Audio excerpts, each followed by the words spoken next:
Langkah kaki Megawati mengantarkan Ganjar ke puncak kejayaan.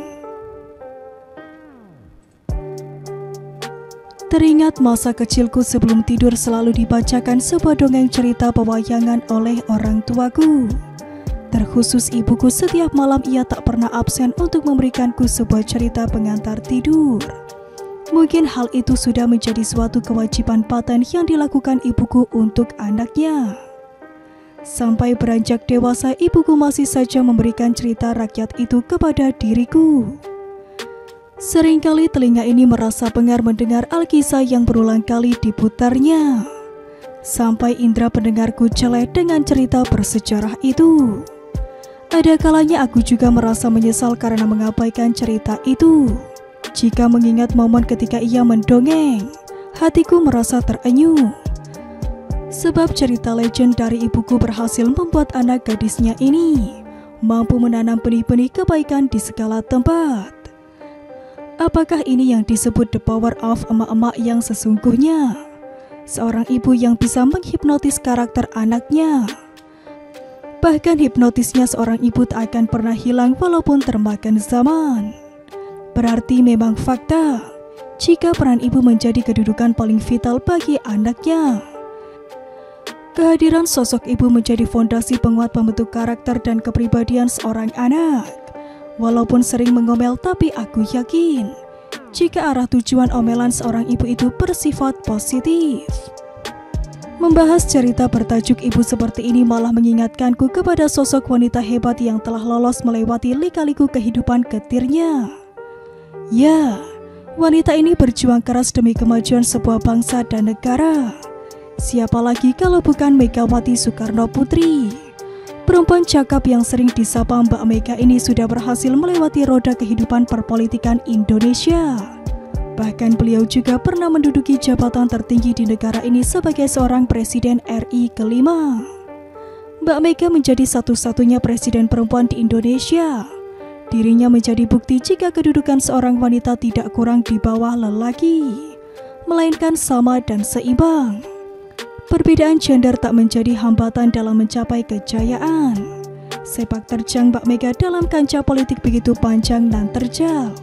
Namun siapa sangka jika Mbak Mega mampu melewati seleksi alam itu. Tak ada yang tahu nasib seseorang. Yang bisa kita lakukan hanyalah berusaha. Sang putri proklamator kini menjadi sosok yang patut dijuluki alpha woman. Figur wanita mandiri berjiwa pemimpin serta dihormati orang-orang di sekitarnya. Dirinya juga tak luput menjadi seorang ibu bagi semua anak didiknya. Ibu yang mampu melahirkan banyak bibit unggul di dalam rahimnya. Rahim dari sebuah partai besar yang ada di negeri ini. Pasti sobatku sudah tak asing lagi dengan partai berlogo banteng. PDI Perjuangan itulah nama partai yang terus dijaga Mbak Mega selama ini. Partai yang berhasil membentuk karakter berjiwa pemimpin solid dan berintegritas. Kuakui memang partai Moncong Putih ini banyak melahirkan kader sukses. Contoh nyatanya saja seperti Jokowi, yang saat ini menjadi seorang presiden negara yang banyak diidolakan oleh masyarakat Indonesia. Lalu Mbak Risma, seorang perempuan yang menjabat sebagai Ketua DPP PDIP bidang kebudayaan. Dan masih banyak lagi anak hebat dari rahim Partai Merah ini. Sosok yang tak pernah lari dari pandanganku ialah Ganjar Pranowo. Dirinya salah satu anak didik Mbak Mega yang namanya kini moncar di seluruh penjuru negeri. Tak ada yang menyangka jika Ganjar bisa sampai seperti ini, kalau bukan bantuan dari Tuhan melalui uluran tangan Mbak Mega. Diriku menolak lupa dengan perjalanan hidup Mbak Mega dalam menggandeng langkah Ganjar sampai detik ini. Semua berawal ketika Ganjar memutuskan untuk mempelajari ilmu perpolitikan bersama dengan Taufik Kimas sebagai gurunya. Karena ketekunan Ganjar itu, Mbak Mega memberikan mandat untuk Jangkung Rupawan ini menjadi pengurus Badan Pendidik dan Pelatihan Pusat PDIP. Tekadnya yang kian menggebu membuat Ganjar semakin gigih untuk membesarkan nama partai Banteng itu. Jatuh bangun Ganjar rasakan, namun hal itu tak membuatnya goyah dan menyerah. Justru semangatnya kian menggelora, hingga tibalah Ganjar diberikan kepercayaan untuk memimpin Provinsi Jawa Tengah. Kala itu pria berlesung pipit ini tak memiliki dana yang cukup untuk maju pilgub di 2013. Dirinya hanya memiliki uang kisaran 500 juta yang mustahil akan bisa mengikuti pilgub kala itu. Mbak Mega tak mempermasalahkan hal itu, karena sejatinya partai PDIP tak terpengaruh dengan politik mahar. Hingga akhirnya PDIP dengan bulat mengusung Ganjar sebagai bakal gubernur Jateng. Kala itu nama Ganjar belum seterkenal ini, banyak yang tak mengenalinya. Ditambah lagi elektabilitas Ganjar hanya 3% yang sangat kecil jika dibandingkan dengan lawannya Bibit Waluyo yang memperoleh suara 39%. Lagi-lagi Mbak Mega nggak tinggal diam. Dirinya ikut berpartisipasi dalam kampanye Ganjar Pranowo demi menaikkan elektabilitasnya itu.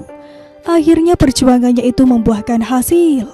Sosok Ganjar diterima oleh warga Jateng dan memenangkan kompetisi itu.